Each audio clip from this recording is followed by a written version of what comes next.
আজকে বিশ্বের দরবারে মুসলিমরা তেমন একটা ভালো অবস্থানে নেই, ঠিক কিনা বলেন? ইসলামকে বিভিন্নভাবে চক্রান্ত করে দুনিয়া থেকে সরিয়ে দেওয়ার কল্পনা হচ্ছে, ঠিক কিনা বলেন? বিভিন্ন ধরনের কূটকৌশল পরিকল্পনা নিমজ্জিত রয়েছে কাফের গোষ্ঠীরা, ইহুদি, খ্রিস্টান, নাসারা, অগ্নি পূজকেরা, মূর্তি পূজকেরা। কেননা তারা জানে ইসলাম যদি এই পৃথিবীর জমিনে প্রস্ফুটিত হয় তাহলে তাদের এই তন্ত্র মন্ত্র বাপদাদাদের দেব পূজা, মূর্তি পূজা সব কিছু ধ্বংস হয়ে যাবে, ঠিক কিনা বলেন? এই জন্য যেমনিভাবে রাসূলুল্লাহ সাল্লাল্লাহু আলাইহি ওয়াসাল্লামের যুগে রাসূলুল্লাহর উপরে যেমনিভাবে কাফেররা যুদ্ধ চাপিয়ে দিয়েছিল, ষড়যন্ত্রের জাল বিছিয়েছিল, ঠিক তদ্রূপভাবে সেই কায়দা কানুন অনুযায়ী সেই কাফের দোসরেরা, তার নাতিপুতিরা এখনো পর্যন্ত তাদের ষড়যন্ত্র, তারা জাল বিছিয়ে সারা মুসলিম উম্মাকে বেঁধে রেখেছে। কথা বলেন ঠিক কিনা? আজকে আমরা মুসলিম উম্মা, আমরা নিজেদের মুসলমানিত্ব কাকে বলে এটাই আমরা জানি না, নিজের ঈমান রক্ষা তো দূরের কথা। আমাদের মাঝে অনেক নামধারী মুসলমান আছে, এরা মনে করে যে বিভিন্ন আচার অনুষ্ঠান মানেই হলো ইসলাম। এছাড়া ব্যক্তি জীবনে, পারিবারিক জীবনে, রাষ্ট্রীয় জীবনে ইসলাম মানার দরকার নাই। আছে না নাই? আওয়াজ দিয়ে বলেন, এমন লোক আছে না নাই? আমাদের দেশে এমন নামধারী কিছু মুসলমান আছে, এরা হিন্দুদেরকে বিয়ে করে। আছে না নাই? মুসলিম হয়ে খ্রিস্টানকে বিয়ে করে। আছে না নাই? মুসলিম হয়ে ইহুদির মেয়ে বিয়ে করায় এমনও লোক আছে না নাই? সুতরাং এদের মুসলমানিত্ব সামান্য পরিমাণ আছে কিনা আমাদের সন্দেহ। নাম শুধু মুসলমান থাকলেই সে মুসলিম হতে পারে না, ঠিক কিনা বলেন? আমরা কালিমা পড়েছি লা ইলাহা ইল্লাল্লাহু, অর্থ কি? আল্লাহ ছাড়া আমাদের কোনো মাবুদ নাই। মুহাম্মদুর রাসূলুল্লাহ সাল্লাল্লাহু আলাইহি ওয়াসাল্লাম তার প্রেরিত রসুল, আমাদের একমাত্র শেষ নবী, ঠিক কিনা বলেন? এর মূল অর্থ হচ্ছে একমাত্র আমার ইলাহ, একমাত্র আমার রব, আমার পালনকর্তা, আমার রিজিক দাতা, আমাকে আমাকে যিনি নিয়ন্ত্রণ করেন তিনি হচ্ছেন একমাত্র আমার রব, তিনি হচ্ছেন আল্লাহ। তিনি ছাড়া এই পৃথিবীর জমিনে উপাস্য আর কেউ নেই, বিধান দাতাও কেউ নেই। বিধান যদি মানতে হয় সেই প্রভুরই বিধান মানবো, ঠিক কিনা বলেন? কিন্তু আমাদের দেশে অনেক মানুষ আছে কালিমা পড়েছে ঠিকই, অর্থও জানে ঠিক, কিন্তু বিধানদাতা একমাত্র আল্লাহ এটা মানতে রাজি নয়। তার বিধান অনুযায়ী জীবন পরিচালনা করতে হবে এটা মানতে রাজি নয়। আজকে মুসলিম জাতির অধঃপতনের অন্যতম কারণ হচ্ছে আমাদের নিজস্ব ইমানের পথে আমরা নেই, আমরা আছি ইহুদি আর ভ্রান্ত পথে, ঠিক কিনা বলেন?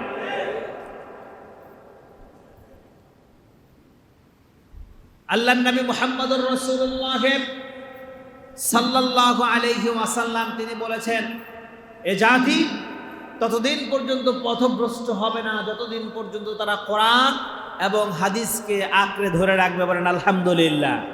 কিন্তু আমাদের দেশে এমনও মুসলমান আছে, এরা কোরআনের ভুল ধরতে চায়। আছে না নাই? যদি বলেন আছে না নাই? এখনো তারা বলে বেড়ায় কোরআনে নাকি সব নাই, কোরআনে নাকি ভুল দিয়ে ভরা, হাদিসের সবটাই নাকি ভুল। আছে না নাই? এক দরবেশ বলেছিল যে কোরআনে কিছু ভুল আছে আর হাদিসে নাকি সবই ভুল।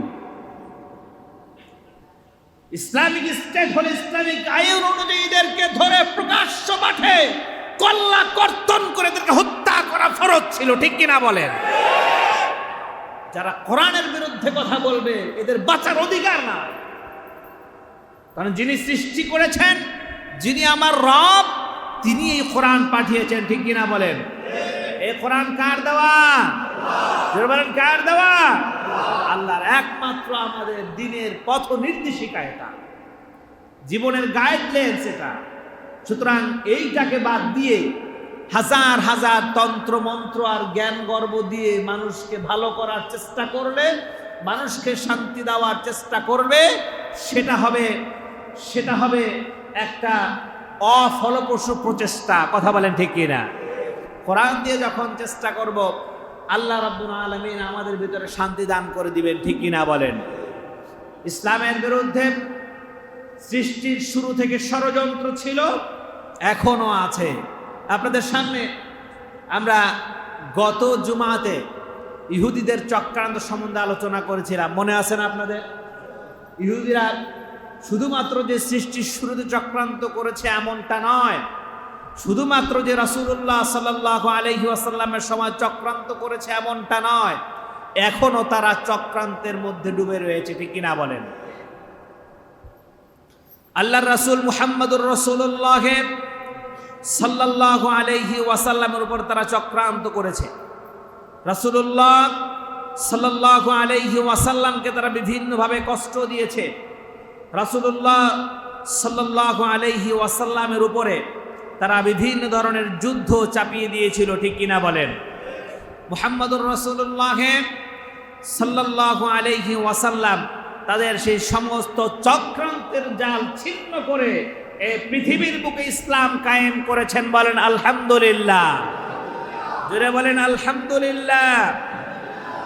আল্লাহর নবী সাইয়্যিদুনা মুহাম্মদুর রাসূলুল্লাহ সাল্লাল্লাহু আলাইহি ওয়াসাল্লামকে সর্বশেষ এই কাফেররা হত্যা করার ষড়যন্ত্র করেছিল। আল্লাহ রাব্বুল আলামিন রাসূলুল্লাহ সাল্লাল্লাহু আলাইহি ওয়াসাল্লামকে হিজরতের নির্দেশ দিয়ে বললেন, আপনি মদিনায় চলে যান। কাফেররা, ওই ইহুদিরা নবীদের উপরে তারা হত্যাযজ্ঞ চালিয়েছে, লক্ষ লক্ষ নবীকে হত্যা করেছে। রাসূলুল্লাহ সাল্লাল্লাহু আলাইহি ওয়াসাল্লামকেও তারা বাদ দেয়নি। রাসূলুল্লাহর উপরেও তারা স্টিম রোলার চালিয়েছে, চতুর্দিক দিয়ে ষড়যন্ত্রের জাল বিছিয়েছে। আল্লাহর রাসূল সাল্লাল্লাহু আলাইহি ওয়াসাল্লামকে তারা হত্যার পরিকল্পনা করেছে। তাদের যেই নির্ধারিত সংসদ নাম হলো দারুন নদওয়া। নাম কি মনে আছে? দারুন নদওয়ার কথা? দারুন নদওয়া। আমাদের সংসদের নাম কি ভুলে গেছেন? আমাদের সংসদের নাম কি? জাতীয় সংসদ। পার্লামেন্টের নাম হলো জাতীয় সংসদ, আর তাদের জাতীয় সংসদের নাম ছিল দারুন নদওয়া। এই দারুন নদওয়াতে সর্বশেষ তারা বৈঠক করলো যে মুহাম্মদ তো আমাদের বাপদাদার ধর্মকে ধ্বংস করে দিচ্ছে, নতুন ধর্মের প্রচলন করে আমাদের কাজকর্ম সবকিছু বন্ধ করে দেওয়ার উপক্রম করেছে। যেভাবেই হোক মুহাম্মদকে হত্যা করতে হবে। বলেন নাউজুবিল্লাহ। আর জোরে বলেন নাউজুবিল্লাহ। তারা চক্রান্ত করেছে, যেভাবেই হোক মুহাম্মদুর রাসূলুল্লাহ সাল্লাল্লাহু আলাইহি ওয়াসাল্লামকে তারা হত্যা করবে। এবং সেখানে তারা সিদ্ধান্ত নিল, আবু জাহেল ছিল, আবু সুফিয়ান ছিল, মুগীরা ছিল, বড় বড় যত কাফের ছিল, এরা সেখানে বৈঠক করলো। বৈঠকে তিনটা সিদ্ধান্ত হয়েছিল। কয়টা সিদ্ধান্ত হয়েছিল? তিনটা সিদ্ধান্ত হয়েছিল। আল্লাহ রাব্বুল আলামিন সেটা কোরআনুল কারীমে বলছেন, আউযু বিল্লাহি মিনাশ শাইতানির রাজীম, বিসমিল্লাহির রহমানির রহিম। وَإِذْ يَمْكُرُ بِكَ الَّذِينَ كَفَرُوا لِيُثْبِتُوكَ أَوْ يَقْتُلُوكَ أَوْ يُخْرِجُوكَ وَيَمْكُرُونَ وَيَمْكُرُ اللَّهُ وَاللَّهُ خَيْرُ الْمَاكِرِينَ। আল্লাহ রাব্বুল আলামিন বলেন, ওয়ায়ামকুরু বিকাল্লাযীনা কাফারু, কাফেররা চক্রান্ত করলো আমার মুহাম্মাদের বিরুদ্ধে। তারা দারুন নদওয়ার বৈঠকে বসলো। দারুন নদওয়ার বৈঠকে বসে বড় বড় কাফেররা তারা সিদ্ধান্ত নিল লিউসবিতুকা আও ইয়াকতুলুকা আও ইউখরিজুক। আল্লাহ রাব্বুল আলামিন আমার রাসূলকে জানায় দিচ্ছেন, হে রাসূল, এই মুহূর্তে কাফেররা আপনার বিরুদ্ধে দারুন নদওয়াতে বৈঠক করেছে। বৈঠকে তারা 3টা সিদ্ধান্ত নিয়েছে। কয়টা? বৈঠকে তারা 3টা সিদ্ধান্ত নিয়েছে। তারা সিদ্ধান্ত নিয়েছে আও ইউখরিজুক, আপনাকে দেশ থেকে বের করে দিবে, আও ইয়াকতুলু, তারা সিদ্ধান্ত নিয়েছে অথবা তারা আপনাকে মেরে ফেলবে, অথবা লিউসবিতু, অথবা তারা সিদ্ধান্ত নিয়েছে আপনাকে জেলখানায় বন্দি করে সেখানে আপনাকে না খাইয়ে মেরে ফেলবে। কয়টা সিদ্ধান্ত? কয়টা সিদ্ধান্ত নিয়েছে? আল্লাহ রাব্বুল আলামিন রাসূলুল্লাহকে জানায় দিলেন, হে রাসূল, আপনি সতর্ক হন, আপনি সতর্ক হন, তবে মনে রাখবেন আপনার রব কিন্তু ঘুমায় নাই। সুবহানাল্লাহ কোন? আর জোরে বলেন সুবহানাল্লাহ। ইসলামের বিরুদ্ধে এখনো ষড়যন্ত্র হচ্ছে, এই 3টার বাহিরে নয়। তারা চিন্তা করছে, চক্রান্ত করছে, ইসলামে যত আলেম ওলামা আছে এদেরকে হত্যা করতে হবে। তাদের সাথে মিল আছে না নাই? জোরে বলেন মিল আছে না নাই? যত আলেম ওলামা আছে এরা হচ্ছে নবীদের ওয়ারিস, এরা দিন প্রচার করে, আলেম ওলামাদেরকে হত্যা করতে হবে। এরপরে পরিকল্পনা বর্তমান জামানার এই কাফেররা করেছে, আলেম ওলামাদেরকে জেলখানায় বন্দি করে সেখানে মেরে ফেলতে হবে। সত্য না মিথ্যা? জোরে বলেন। অনেক ওলামায়ে কেরামকে জেলখানায় বন্দি করে হত্যা করেছে, প্রমাণ আছে না নাই? জোরে বলেন আছে না নাই? এরপরে আরেকটা চাও ইউখরিজুক, অথবা আপনাকে বের করে দিবে। এই চক্রান্ত জমিনে আছে না নাই? এই আলেম ওলামাদেরকে জঙ্গি উপাধি দিয়ে, জেএমবি নাম দিয়ে, হরকতুল মুজাহিদের নাম দিয়ে, বিভিন্ন জঙ্গি সংগঠনের নাম দিয়ে আলেমদেরকে তারা দেশ থেকে বিতাড়িত করতে চেয়েছিল। কথা বলেন ঠিক কিনা? এই যখন সরকার পরিবর্তন হলো, সরকার পরিবর্তনের সাথে সাথে আমাদের সামনে সমস্ত চক্রান্তগুলো ফাঁস হয়ে গিয়েছে। কথা বলেন ঠিক কিনা? এই চক্রান্ত যারা করেছে এরা হচ্ছে ওই ইহুদিদের দোসর, ওই কাফেরদের দোসর, ওই ধরনের মুক্তি পূজকদের দোসর। কথা বলেন ঠিক কিনা? ঘুরে বলেন ঠিক কিনা?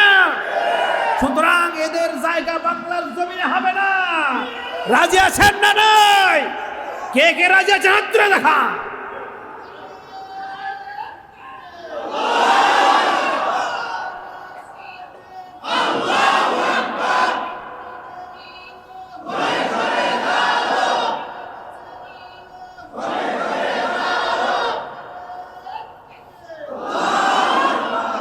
আল্লাহ রাব্বুল আলামিন বলছেন, ওয়ায়ামকুরুনা ওয়ায়ামকুরুল্লাহ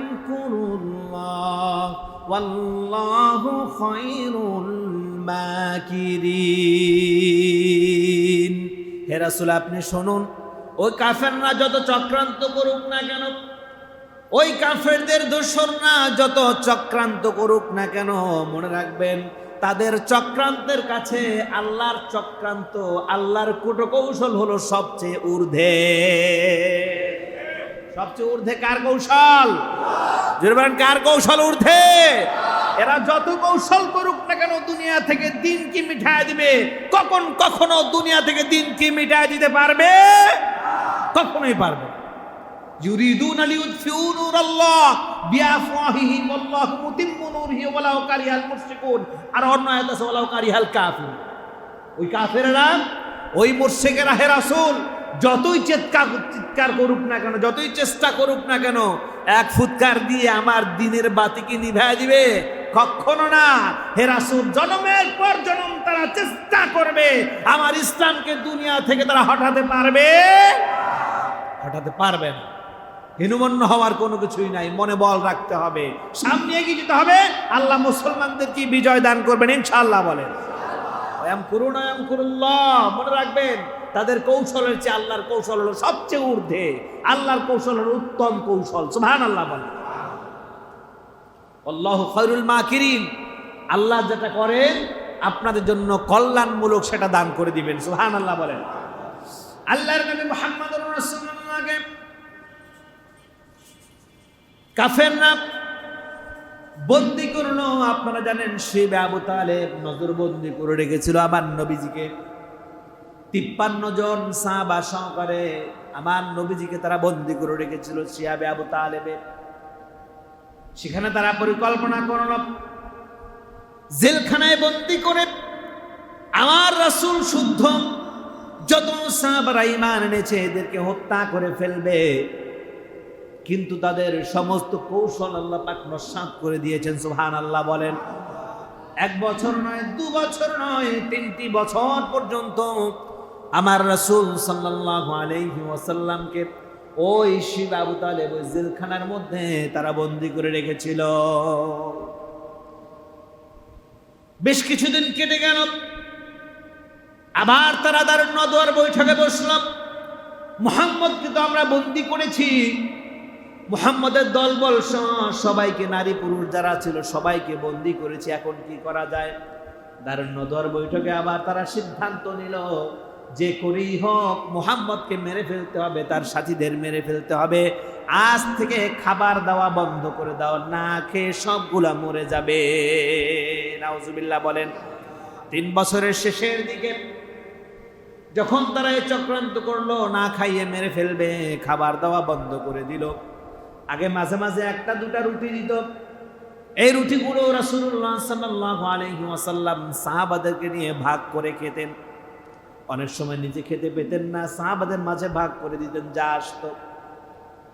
এমন একটা সময় আসলো খাবার বন্ধ হয়ে গেল, পানি নাই, পানিও বন্ধ হয়ে গেল। বিশাল এরিয়া, কোথাও খাবার নাই, পানি নাই। ছোট্ট ছোট্ট শিশু সন্তানগুলো পানির যন্ত্রণায় পিপাসায় চিৎকার করে কাঁদতে শুরু করে দিল।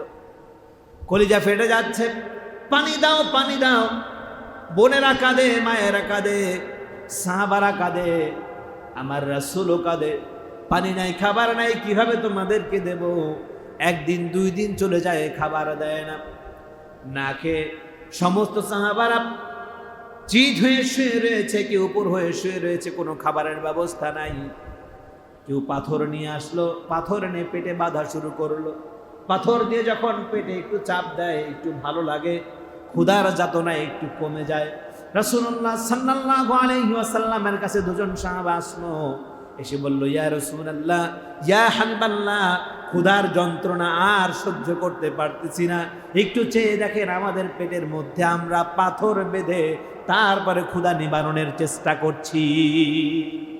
ও রাহমাতুল লিল আলামিন, মেহেরবানি করে একটু খাবারের ব্যবস্থা করে দেন। রাসূলুল্লাহ বলেন, আমার সাহাবারা, তোমাদের যে অবস্থা আমারও একই অবস্থা, আমি কিভাবে তোমাদের খাবারের ব্যবস্থা করব? আল্লাহ যদি ব্যবস্থা করে দেন অবশ্যই খাবারের ব্যবস্থা হবে।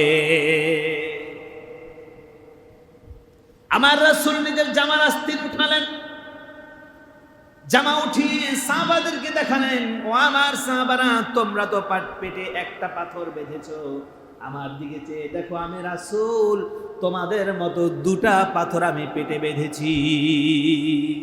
তোমাদের রাসূল এমন নয় নিজে খাবেন তোমাদেরকে খাওয়াবেন না, তোমাদের রাসূল হলো এমন নিজে না খেয়ে তোমাদেরকে তিনি খাওয়াবেন। নেতা হলে এমন নেতাই হওয়া দরকার আছে না নাই বলেন? জোরে বলেন। আর আমাদের নেতাদের কি অবস্থা? আমাদের নেতাদের কি অবস্থা? নিজেও জাহান্নামী, অনুসারীদেরকেও জাহান্নামী বানায়, ঠিক কিনা বলেন? রাসূলুল্লাহ সাল্লাল্লাহু আলাইহি ওয়াসাল্লাম তার পেটে বাঁধা পাথর সাহাবাদেরকে দেখালেন। সাহাবারা হু হু করে কেঁদে উঠলো, ইয়া রাসূলুল্লাহ, ইয়া হাবিবাল্লাহ, মেহেরবানি করে একটু আল্লাহর কাছে সাহায্য চান। আল্লাহর রাসূল বললেন, আমার আল্লাহ সব কিছু দেখেন, সব কিছু জানেন, এটাই হলো তোমাদের জন্য পরীক্ষা। সাহাবায়ে কেরাম খাবার না পেয়ে গাছের লতা পাতা খাওয়া শুরু করলো। ছোট্ট ছোট্ট শিশু বাচ্চারা লতা পাতা খাওয়া শুরু করলো, ঘাস দুবরা খাওয়া শুরু করলো। যখন ওই এরিয়ার ভিতরে ঘাস দুবরা লতা পাতা শেষ হয়ে গেল, তখন আর কি খাবে? খাওয়ার কিছুই নাই। ছোট্ট ছোট্ট শিশুরা ওই যুবকেরা মাটি উঠিয়ে বালু উঠিয়ে খাওয়া শুরু করে দিয়েছে। না খেয়ে ক্ষুধার চক্রে চিৎকার করে মাটির মধ্যে হাত পা ছেড়ে শুয়ে পড়েছে। বেশ কয়েকজন সাহাবা ইন্তেকাল করেছে না খেয়ে। আমার রাসূলের অবস্থা জীর্ণ শীর্ণ।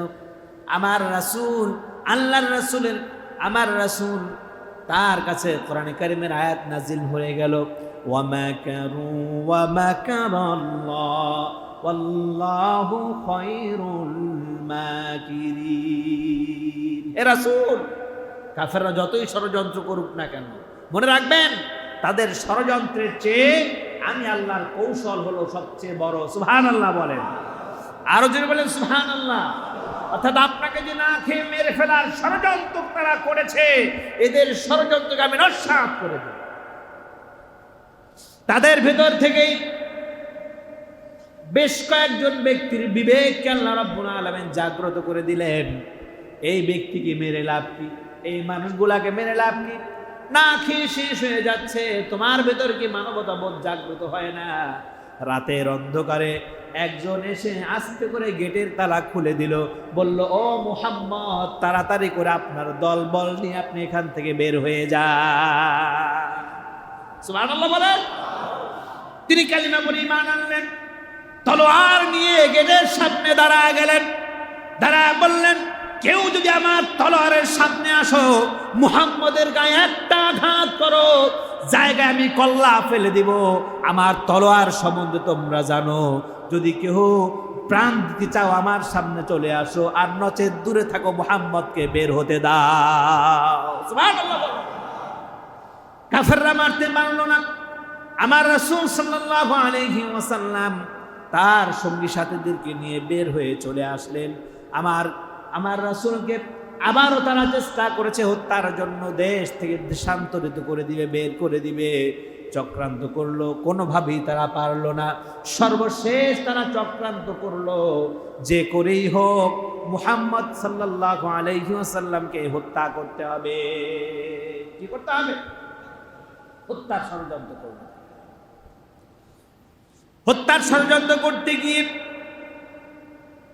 বনু নাজির গোত্রকে দায়িত্ব দেওয়া হলো। ইহুদিদের একটা গোত্র, বনু নাজির গোত্রকে দায়িত্ব দেওয়া হলো, যেভাবে হোক মুহাম্মদকে তোমরা মেরে ফেলবা। তারা পরিকল্পনা করলো, মুহাম্মদ যখন দিনের দাওয়াত দেওয়ার জন্য পাহাড়ের পাদদেশে যাবে, উপর থেকে বিশাল পরিমাণে পাথর নিক্ষেপ করে মুহাম্মদকে হত্যা করে ফেলা হবে। আমার রাসূলুল্লাহ গেলেন পাহাড়ের পাদদেশে, দাঁড়িয়ে দাঁড়িয়ে ইসলামের দাওয়াত দিচ্ছেন। যারা সিরিয়া থেকে, ইয়ামেন থেকে মক্কাতে হজ করার জন্য আসতেছে, মক্কায় আসতেছে কাবা প্রদক্ষিণ করার জন্য, তাদেরকে দাওয়াত দিচ্ছে, লা ইলাহা ইল্লাল্লাহু মুহাম্মাদুর রাসূলুল্লাহ।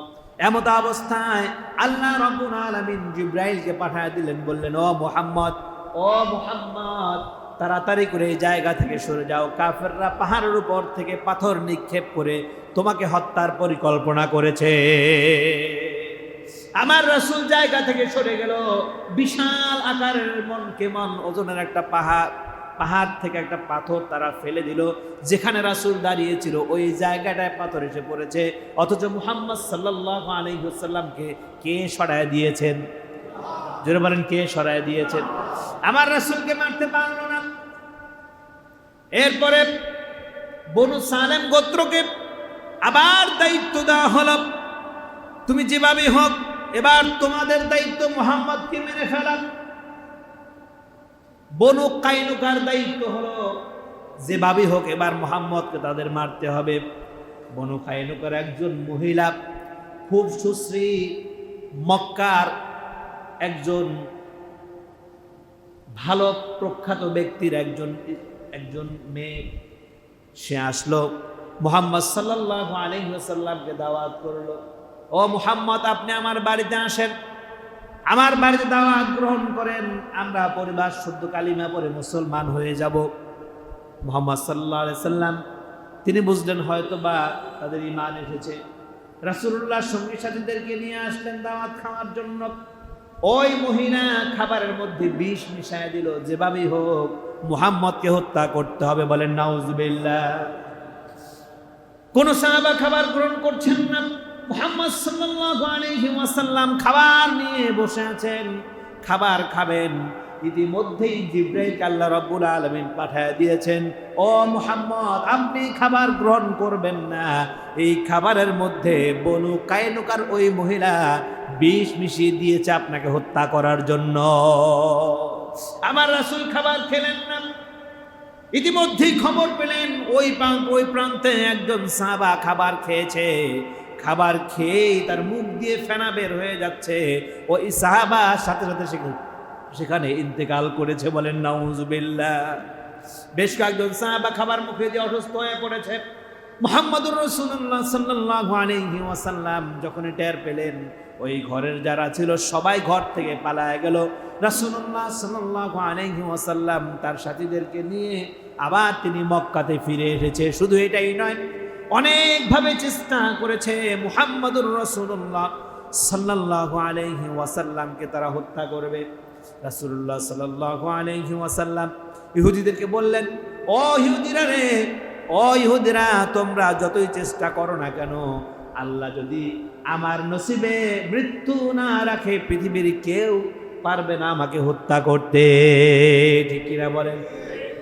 নসিবে যদি মৃত্যু না থাকে, আজকে পৃথিবীর সব মিলে যদি আপনাকে চেষ্টা করে হত্যা করার জন্য পারবে? জোরে বলেন, পারবে? কখনো তারা পারবে না।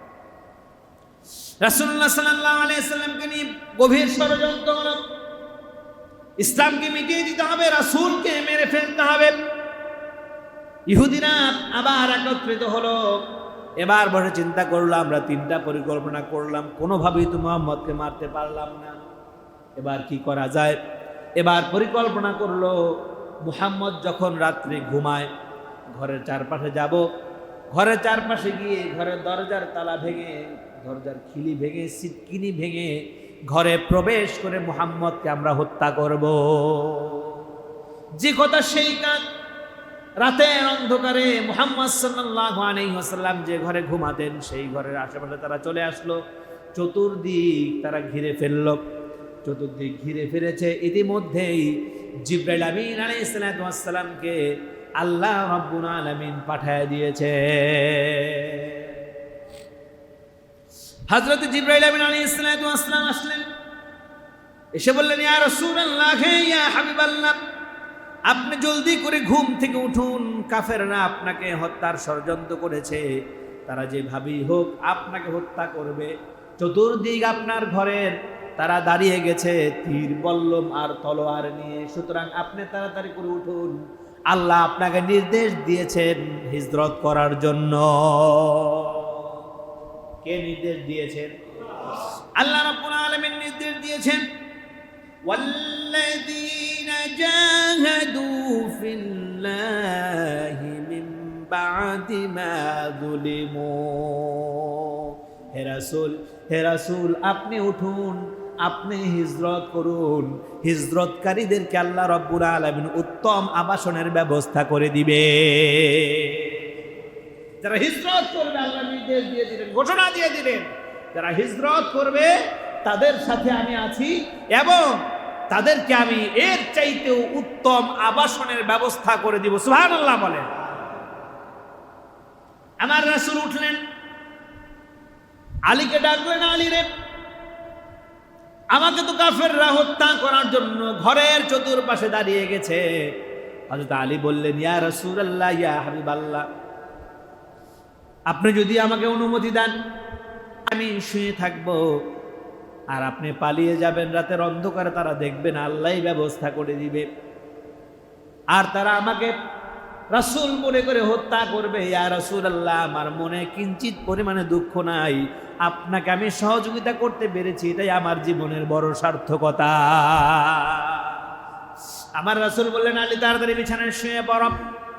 আমার রাসূল দরজার কাছে গেলেন, জিবরাইল আসলো, বলল, ইয়া রাসূলুল্লাহ, ইয়া হাবিবাল্লাহ, আপনার কাছে আল্লাহ একটা আয়াত কারিমা নাযিল করেছেন, ওয়ামা রামাইতা ইয রামাইতা ওয়ালাকিন্নাল্লাহা রামা। আল্লাহ নির্দেশ দিয়ে দিলেন, হে রাসূল, আপনি এক মুষ্ঠ বালু নেন, এক মুষ্ঠ বালু নিয়ে বালুটা নিক্ষেপ করেন। বাকি কাজ আমি আল্লাহ নিজে করব। সুবহানাল্লাহ বলেন, আর জোরে বলেন সুবহানাল্লাহ। আমার রাসূল হাতে বালু নিলেন, বালু নিয়ে নিক্ষেপ করলেন রাতের অন্ধকারে। আর আল্লাহ রাব্বুল আলামিন বাতাসকে হুকুম দিলেন, বাতাস রে এই প্রত্যেকটা বালু কণা উড়িয়ে উড়িয়ে নিয়ে প্রত্যেকটা কাফেরের চোখের ভিতরে ঢুকায় দাও, যাতে করে তারা কিছুই না দেখতে পারে। সুবহানাল্লাহ বলেন। আমার রাসূল বললেন, ওমা রামাইতা ইয রামাইতা ওয়ালাকিন্নাল্লাহা রামা। এটা বলে বালুতে ফু দিয়ে বালুটা ছেড়ে দিলেন, আর বালুগুলো উড়ে গিয়ে কাফেরদের চোখে ঢুকে গেল। কাফেররা অস্ত্র শস্ত্র হাত থেকে ফেলে দিয়ে চোখ কসলাতে শুরু করলো। কিরে কি হলো, কিরে কি হলো, ঝড় শুরু হয়ে গেল নাকি? অনেকক্ষণ পর্যন্ত তারা চোখ কসলালো। এরপরে কিছুক্ষণ পর তাকিয়ে দেখে মুহাম্মদ সাল্লাল্লাহু আলাইহি ওয়াসাল্লামের ঘরের দরজা খোলা। কিরে মুহাম্মদ কোথায় গেল? রাসূলুল্লাহ সাল্লাল্লাহু আলাইহি ওয়াসাল্লামকে তারা অনেক খোঁজাখুঁজি করলো, কোথাও পেল না। এরপরে শয়তান তাদের কাছে এসে বলল, তোমরা তো রাসূলকে খুঁজো, রাসূল তো এই দিকে গেছে, তাড়াতাড়ি করো, তোমরা এই দিকে যাও। মুহাম্মদ সাল্লাল্লাহু আলাইহি ওয়াসাল্লামের পিছনে তারা ছুটল। আমার রাসূল সাল্লাল্লাহু আলাইহি ওয়াসাল্লাম জাবালে সূরের ভিতরে ঢুকলেন আল্লাহর নির্দেশে। আল্লাহ পাক ওই যে মনে আছেন আপনাদের, পাখিকে নির্দেশ দিয়ে দিলেন, পাখিরে ও কবুতর তাড়াতাড়ি যাও, ওখানে ডিম পারো। আর মাকড়সাকে বললেন, তুমি তাড়াতাড়ি করে জাল বুনায়া দাও। সুবহানাল্লাহ বলেন।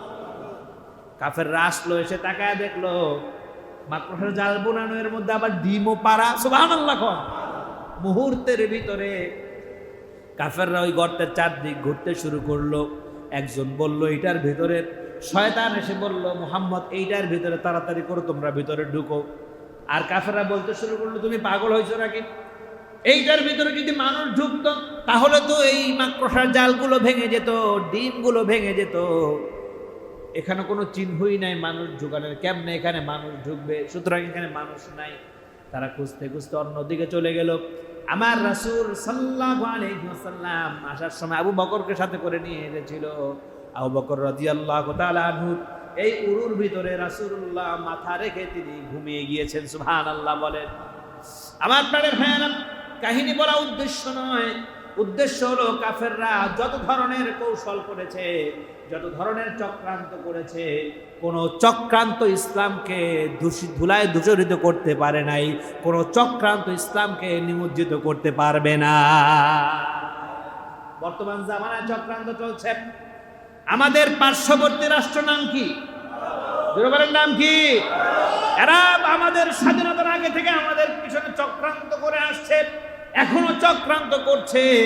আমাদের ইউনূস সরকারকে কিভাবে উৎখাত করে তাদের দেওয়া একজন সরকার বসানো যায়, ঠিক কিনা বলে? এই কাফেররা, এই ভারতই হচ্ছে এক জন্মসূত্র থেকে বাঙালিদের দুশ্মন, ঠিক কিনা কন? এই দেশের দুশ্মন। এই দেশটা ছিল পাকিস্তানের অংশ। কি কিছুর অংশ ছিল? এটা তো আমরা জানি। সৃষ্টিগতভাবেই শুরু থেকে ওদের জানের দুশ্মন হচ্ছে পাকিস্তান, জানের দুশ্মন হচ্ছে। সেই সূত্রে আমরাও তাদের শত্রু। এরা কখনো বাঙালিদের ভালো চায় নাই, পাকিস্তানের কখনো ভালো চায়নি। যখন আমাদের দেশে ৭১ যুদ্ধ বাঁধলো, তখন তারা চিন্তা করলো এই পাকিস্তানের বিরুদ্ধে আমাদের অবস্থান নিতে হবে, আমাদের বাঁচতে হবে, আমাদের শক্তি সঞ্চয় করতে হবে। তখন চিন্তা করলো বাঙালিদের পক্ষ হয়ে যদি কাজ করি তাহলে আমাদের শক্তি বাড়বে, তাহলে পাকিস্তানকে ধরাশায়ী করা যাবে, ঠিক কিনা কন? মূলত তারা বাংলাদেশের স্বাধীনতা চায় নাই, ঠিক কিনা কন? তারা চেয়েছে তাদের শত্রুতা যাতে করে তারা নিপুণ করতে পারে, শত্রুতে ধ্বংস করতে পারে। এটাই ছিল মূল উদ্দেশ্য তাদের। আপনারা দেখেন, ভারতের পেঁয়াজ, ভারতের আলু, ভারতের মরিচ, ভারতের বিভিন্ন পণ্য সামগ্রী দিয়ে আমাদের দেশ ভরা, ঠিক কিনা কন? এই গেল 6 মাসে যখন রপ্তানি আমাদের দেশে তারা বন্ধ করে দিল, আমাদের দেশ থেকে বলা হলো না আপনাদের কোনো পণ্য আমরা নেব না। তারা বলল কি, যে তোমরা না খেয়ে মারা যাবা আমাদের পেঁয়াজ না নিলে, আলু না নিলে, চাউল না নিলে, এইটা না নিলে, ওইটা না নিলে। আচ্ছা আপনারা বলেন, আমরা কি না খেয়ে মারা গেছি? তারা আবার এটা বলে যে আমাদেরটা খেয়ে পরে বেঁচে থাকে, আবার আমাদের বিরুদ্ধে কথা বলে। এইটা সহ্য করব না, ঠিক কিনা বলেন? জোরে বলেন, ঠিক কিনা? এত গরম দেখিয়েছে। এখন কলকাতা এবং বাংলাদেশের বিভিন্ন বর্ডারের আশেপাশের বাজারগুলি একটু লক্ষ্য করেন, তারা না খেয়ে দোকান নিয়ে বসে আছে। বাঙালি না ঢুকলে তাদের পেটে ভাত জোটে না। কথা বলেন ঠিক কিনা? জোরে বলেন ঠিক কিনা? ভারতকে হুঁশিয়ার করে দিতে চাই, এ বাংলার জাতি, আমরা তোমাদেরকে দেখিয়ে দিয়েছি তোমাদের ছাড়া আমরা চলতে পারি। ঠিক কিনা কোন? ভারতের পেঁয়াজ আসার পরেও পেঁয়াজের দাম হয়ে যায় 200 টাকা কেজি। আমাদের ইউনুস সরকার দেখায় দিয়েছে যে ভারত ছাড়াও এই বাংলাদেশে 30 টাকা কেজি পেঁয়াজ খাওয়ানো সম্ভব। যেটা বলেন ঠিক কিনা? ভারতের আলু ছাড়া বাংলাদেশে 20 টাকা কেজিতে আলু খাওয়ানো সম্ভব। ঠিক কিনা গণ?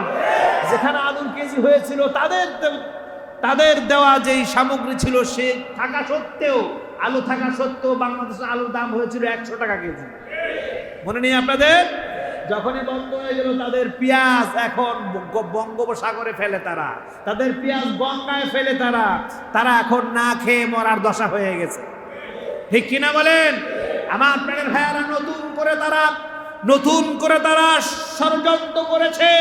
তাদের ভারতে যত মুসলমান আছে এদেরকে তারা বিতাড়িত করবে, এদেরকে তারা হত্যা করবে। বলেন নাউজুবিল্লাহ। ওই মক্কার কাফেররা, আবু জাহেলরা যে পরিকল্পনা করেছিল মুসলমানদেরকে বের করে দিবে দেশ থেকে, ঠিক সেম পরিকল্পনা ভারত নিয়ে সামনে আগাচ্ছে। কথা বলেন ঠিক কিনা? আমার বাংলাদেশের মুসলমান আমরা জাগ্রত থাকতে এই পরিকল্পনা তাদের আমরা সাকসেস হতে দেব না ইনশাআল্লাহ। রাজি আছেন না নাই? জোরবান রাজি আছেন না নাই? নতুন একটি আইন তারা পাস করেছে, আপনারা শুনেছেন এর মধ্যে ওয়াকফ আইন। শুনেছেন আপনারা? কে কে শুনেছেন? ওয়াকফ আইন তারা পাস করেছে এভাবে, মুসলিম জাতির যত জমি জমা আছে, ওয়াকফকৃত যত জায়গা আছে, এটা মুসলমানদের খেতে দিবে না, এটা রাষ্ট্রীয় কোষাগারে নিয়ে যাওয়া হবে। নাউজুবিল্লাহ বলেন, জোরে বলেন নাউজুবিল্লাহ। এর অর্থ হচ্ছে যত মসজিদ, যত মাদ্রাসা, যত ভূখণ্ড, যত ঈদগাহ, যত কবরস্থান, যা কিছু আছে সব চলে যাবে ভারত সরকারের আন্ডারে। একজন মুসলমান যদি মারা যায়, কবর দিতে হলে তাদের দেশের জেলা প্রশাসকের অনুমতি নিয়ে তারপর কবর দিতে হবে। একজন মসজিদের ইমাম নিয়োগ দিতে হলে সেই সরকারের অনুমতি নিয়ে লোক দেখিয়ে কাকে নিয়োগ দেওয়া হবে তারপর নিয়োগ দেওয়া হবে। মুসলিম চাইলেও একজন ব্যক্তিকে নিয়োগ দিতে পারবে না। একজন মাদ্রাসায় মুহতামিম নিয়োগ করবে, সেটা সরকারের অনুমতি ছাড়া তারা নিয়োগ করতে পারবে না। ঈদগাহে কে নামাজ পড়াবে এইটাও নির্ধারণ করে দিবে হিন্দু সরকার। বলেন নাউজুবিল্লাহ। আরো জোরে বলেন নাউজুবিল্লাহ। আমরা দেখেছি ভারতে প্রায় 40 থেকে 50 কোটি মুসলমান বসবাস করে। কত কোটি? জোরে বলেন। 40 থেকে 50 কোটি মুসলমান বসবাস করে। আর তাদের অধিকৃত ওয়াকফ জমি হচ্ছে 9,56,000 বর্গ মাইল জায়গা। দুঃখিত, 9,56,000 একর জায়গা। 9,56,000 একর জায়গায় যে ইনকাম হয় প্রত্যেক মাসে মুসলমানদের ওই ওয়াকফ স্টেট থেকে ইনকাম আসে $8,553 কোটি। 8,553 কোটি প্রত্যেক বছর আমাদের মুসলমানরা ইনকাম করে। কিন্তু এখান থেকে এই টাকাগুলো তারা নিয়ে গিয়ে বর্তমানে মাত্র 200 কোটি টাকা মুসলমানদের উপর ভাগ করে দিচ্ছে। তারা এটাই বলতে চায় যে আমাদের দেশ তোমরা থাকবে পরগাছার মতো, আমরা যা দিব তোমরা তাই খাবে। বলে নাউজুবিল্লাহ। ভারতকে সচেতন করে দেওয়ার জন্য বলতে চাই, এই ভারত আমাদের মুসলমানদের। কথা বলেন ঠিক কিনা? 800 বছর পর্যন্ত এই ভারতকে, ভারত উপমহাদেশকে মুসলমানরা শাসন করেছেন। কথা বলেন ঠিক কিনা?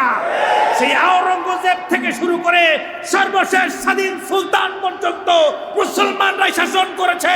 ভারতের কুতুব মিনার আমাদের মুসলমানদের, ভারতের তাজমহল আমাদের মুসলমানদের, ভারতের হাজার দুয়ারি আমাদের মুসলমানদের। সাবধান, মুসলমানদের সম্পত্তিতে হাত দিতে আসবা না। তোমাদের হাতকে আমরা সমস্ত মুসলমান মিলে ভেঙে ফেলবো ইনশাআল্লাহ। রাজি আছেন না নয়? কে কে রাজি হাত তুলে দেখান।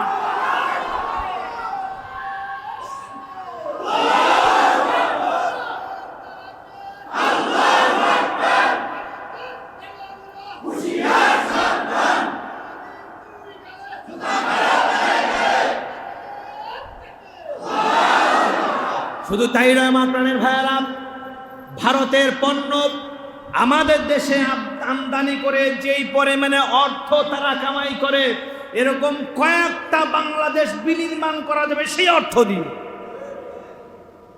সুতরাং মুসলমানদের উচিত ভারতের যত প্রকারের পণ্য রয়েছে সমস্ত প্রকারের পণ্যের বুকে লাথি মেরে বাংলাদেশি পণ্য ব্যবহার করা, ঠিক কিনা কন? কথা বলেন ঠিক কিনা? ভারতের পঞ্চ লোশন ছাড়া তো বাঙালিদের চলেই না, ভারতের ডাব সাবান ছাড়া বাঙালি চলতেই পারে না, ভারতের কসমেটিক ছাড়া বাঙালি চলতেই পারে না, ঠিক কিনা কন? জোরে বলেন ঠিক কিনা? আমার দেশে পণ্য রপ্তানি করে সেই টাকা নিয়ে গুজরাটে আমার মুসলমান ভাইদেরকে হত্যা করতেছে, কথা বলেন ঠিক কিনা? গত এক সপ্তাহের ঘটনা, গুজরাটে আরাকানে আমার অনেক মুসলমান ভাইকে তারা হত্যা করেছে, মসজিদের ইমামকে গলা কেটে তারা হত্যা করেছে, কথা বলেন ঠিক কিনা? ভারতকে বলতে চাই, জলদি করে আপনি দ্রুত এই মুসলমান হত্যা বন্ধ করেন, নচেত বাংলাদেশের 18 কোটি মুসলমান আমরা বলে থাকবো না, তার কাটার বেড়া ভেঙে তোমাদের দেশে ছুটে গিয়ে আমরা আবার ভারত স্বাধীন করবো ইনশাআল্লাহ। ইনশাআল্লাহ রাজি আছেন না নয়? আল্লাহ যেন কবুল করেন, আরো জোরে বলেন আমিন। আমার প্রাণের ভাইয়েরা, ভারতের পণ্য ব্যবহার করা মানে হচ্ছে মুসলমানদের রক্ত চোষা। বিশ্বাস করেন এটা? অন্তপক্ষে আমরা এখানে যারা আছি, এবাদুল্লাহ কেন্দ্রীয় জামে মসজিদের মুসল্লিরা, আমার প্রাণের ভাইয়েরা, আমার মুসলিম ভাইয়েরা, তাওহীদি জনতা, আমরা কি এটা ঘোষণা করতে পারি আজ থেকে ভারতের পণ্য আমরা বয়কট করব? অনেকে দুর্বল ঈমান আছে, অনেকে দেখতে পাচ্ছি, আলহামদুলিল্লাহ বলেন। কে কে ভারতের পণ্য বয়কট করবো আমরা হাত তুলে দেখাই। নারায়ে তাকবীর। আল্লাহ তুমি আমাদেরকে হিম্মত দান করো। ভারতের তাবেদারি আমরা করতে চাই না, ইহুদিদের তাবেদারি আমরা করতে চাই না, আমাদের পরিচয় নিয়ে আমরা বাঁচতে চাই ইনশাআল্লাহ বলেন। তারা দেখেছেন আমার বাবরি মসজিদ ভেঙে তারা রাম মন্দির বানিয়েছে। মোদী সরকার ইতিমধ্যে ঘোষণা দিয়েছে ভারতবর্ষে যত মসজিদ আছে সব নাকি হিন্দুদের জায়গা, সব নাকি তাদের ওই পূজার জায়গা, সব নাকি তাদের মন্দিরের জায়গা। ঘোষণা দিয়েছে এই মসজিদগুলো ভেঙে তারা নাকি মন্দির বানাবে। জোরে বলেন নাউজুবিল্লাহ। আর আমাদের মতো নামধারী কিছু মুসলমান তাদেরকে আমরা সহযোগিতা করতেছি, ঠিক কিনা কন? তাদের পণ্য ক্রয় করে আমরা সহযোগিতা করতেছি। আপনি চিন্তা করে দেখেন ভারতের একটা মোটর সাইকেল যেটা মাত্র স্থানীয় দামে 22,000 টাকা, ওই মোটর সাইকেল আমাদের দেশে আসলে দাম হয়ে যায় 2 লাখ টাকা। কাদেরকে সহযোগিতা করতেছি আমরা? জোরে বলেন কাদেরকে সহযোগিতা করতেছি? ভারতকে আমরা সহযোগিতা করতেছি। একটা লোশন সেখানে বিক্রি হয় 40 টাকা 50 টাকা, ওই লোশনটা আমরা কিনি 900 টাকা, 10,000 টাকা, ঠিক কিনা কন? আমার প্রাণের ভাইয়েরা, তবে আমার দেশের যে কোম্পানিগুলো আছে এই কোম্পানির মালিকদেরকে আমি বলবো, ভারতের পণ্য যদি ওরকম মানসম্পন্ন হয়, আপনারা কেন মানসম্পন্ন পণ্য তৈরি করতে পারবেন না? যাদের কাছে প্রশ্ন, জাতি আপনাদের কাছে প্রশ্ন রাখে, কেন আপনারা পারবেন না? আপনারা মানসম্পন্ন পণ্য তৈরি করেন, ভারতের সমস্ত পণ্য আমরা বয়কট করে আমার দেশীয় পণ্য আমরা ব্যবহার করব। কেয়া কসমেটিক্স লিমিটেড, যমুনা গ্রুপ এবং বাংলাদেশি এরকম যেই কোম্পানিগুলো আছে, আপনারা পারেন এই দেশীয় সংস্কৃতি, দেশীয় পণ্য রক্ষা করতে, আমাদের স্বকীয়তা রক্ষা করতে। আপনারা ওই রকম মানসম্পন্ন পণ্য তৈরি করুন যাতে করে ভারতের পণ্য আমাদের ব্যবহার করতে না হয়, ঠিক কিনা বলেন? জোরে বলেন ঠিক কিনা? আজকের ছোট্ট একটা লিপ জেল কিনবো, তাও ভারতেরটা কিনতে হয়, দেশি মেরিন এটা কিনতে চায় না, ঠিক কিনা কন? ভারতের বেসলিন বলে এটা খুব ভালো, ঠিক কিনা? এমনি ভাবে আমাদের ভারতের পণ্য বয়কট করতে হবে। শুধুমাত্র ভারতের পণ্য বয়কট নয়, আমরা দেখেছি ইসরায়েল সারা বিশ্বে আধিপত্য বিস্তার করছে। বিভিন্ন কনফেকশনারি গুলো কসমেটিক্সের দোকানগুলো ইসরায়েলের পণ্য দিয়ে ভরা, ইসরায়েলের পণ্য ছাড়া চলেই না, ঠিক কিনা কন? আর আমরাও কি ইসরায়েলি পণ্য খুঁজি, যে কোকা কোলা দাও, স্প্রাইট দাও, ফান্টা দাও, পেপসি দাও, এছাড়া দেশীয় পণ্য আমাদের কাছে ভালো লাগে না, ঠিক কিনা কন? একজন স্ট্যাটাস দিয়েছে যে কোকা কোলার যেই স্বাদ, মোজোর স্বাদ এর 4 গুণ কম, এরকম ভাবে স্ট্যাটাস দেয়। আমরা বলতে চাই এই মোজো কোম্পানি তাদেরকে হুঁশিয়ার করে দিতে চাই, যখন কোকা কোলার লিটার ছিল 70 টাকা, মোজোর লিটার ছিল 40 থেকে 50 টাকা। কোকা কোলা যখন আমরা বয়কট করলাম, কোকা কোলার দাম আমরা নিয়ন্ত্রণে নিয়ে আসলাম, তারা বললো বাঙালি খায় না, দাম কমায় দিল, তারা 60 টাকায় নিয়ে আসলো লিটার। আর মোজো কোম্পানি এই সুবাদে, এই চান্সে 1 লাফে লিটার বানায় দিয়েছে 90 টাকা। এটা বাঙালি জাতির সাথে আপনারা উপহাস করছেন, আমাদের চেতনা নিয়ে আপনারা খেলা করছেন, ঠিক কিনা বলেন? আকিজ গ্রুপকে বলে দিতে চাই, আপনারা মানসম্পন্ন পণ্য তৈরি করেন দেশের স্বার্থে, মুসলিমদের স্বার্থে, দামটা আপনারা একটা সমপর্যায়ে রাখেন। আপনারা যেভাবে বাড়াচ্ছেন দাম, আপনাদেরকে এক সময় এই জাতি বয়কট করবে, কথা বলেন ঠিক কিনা? আপনারা যেন বয়কটের আওতায় না পড়েন, এর জন্য আপনাদেরকে আগে আসতে হবে। আমার প্রাণের ভাইয়েরা, ইসরায়েলি পণ্য বয়কট করবো রাজি আছি না নাই? জোরবান রাজি আছি না নাই? ভারতের পণ্য বয়কট করবো রাজি আছি না নাই? যে ভারত আমার মুসলমান ভাঙে, মুসলমান মারে, মসজিদ ভাঙে, ওই ভারতকে আমরা সহযোগিতা করছি, এর মানে হচ্ছে মুসলমানদের রক্ত নিয়ে আমরা হোলি খেলছি। আমরা এখান থেকে ফিরে আসবো, রাজি আছি না নাই? আল্লাহ যেন কবুল করেন। অনেকে মনে ব্যথা পেতে পারেন, হুজুর ভারত প্রেমিক, আমি আমার বিরুদ্ধে এই কথা বললেন, বাইরে আপনার বিরুদ্ধে বলি নাই। আমাদের মাঝে অনেক ভারত প্রেমিক আছে না নাই? ভারতের কথা বললেই তাদের গায়ে জ্বালা ধরে যায়। একবার চিন্তা করে দেখেন আরাকানে কিভাবে মুসলমানগুলো মারতেছে, আগুনে পুড়িয়ে মারছে প্রকাশ্যে। গুজরাটে কিভাবে মুসলমান মারছে, একবার তাকায় দেখেন আপনি। কলকাতার ফারাক্কায় বেশ কয়েকজন মুসলমানকে হত্যা করলো কত রশিদে বেঁধে। সারা বিশ্ব চুপচাপ আছে, আমরা চুপচাপ আছি, আমরা তাদের পণ্যগুলো কিনে তাদেরকে সহযোগিতা করতেছি। নাউজুবিল্লাহ বলেন। আল্লাহ যেন আমাদের সচেতন হওয়ার তৌফিক দান করেন। আরো জোরে বলেন আমিন। সারা বিশ্বব্যাপী ইহুদিদের, অমুসলিমদের যে চক্রান্ত বুঝে আমাদেরকে আল্লাহ সামনে পা বাড়ানোর তৌফিক দান করেন।